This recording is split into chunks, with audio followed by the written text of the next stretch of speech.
আসুন, বসুন। আমার একমাত্র ছেলে ধ্রুব আপনার মেয়েকে ভালোবেসে জেদ ধরেছে, ও আপনার মেয়েকেই বিয়ে করবে। ঠিক আছে, কিন্তু এটা আমার মেয়ে নাই, আমার বৌমা। ধ্রুব চল। দাঁড়ান দিদি, আমার ছেলে মারা গেছে, দয়া করে আমার বৌমাকে আপনার বাড়ির বৌমা করুন প্লিজ। অসম্ভব। আমি মৃগয়াকে ছাড়া বাঁচবো না মা।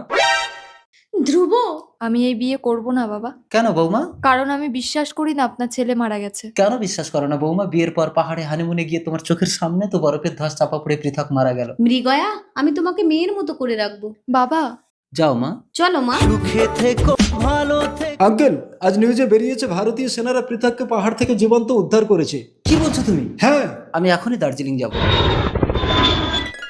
বাড়ি এসে গেছি পৃথক, নাম। মৃগয়া?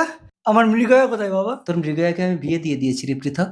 না, ও কাকে বিয়ে করেছে বাবা? তোর মৃগয়া আমার কাছে পৃথক। পৃথক। মৃগয়া, তুমি না আমাকে ভালোবেসে বিয়ে করেছিলে? তোমার মৃগয়া তোমারই আছে, তুমি ওকে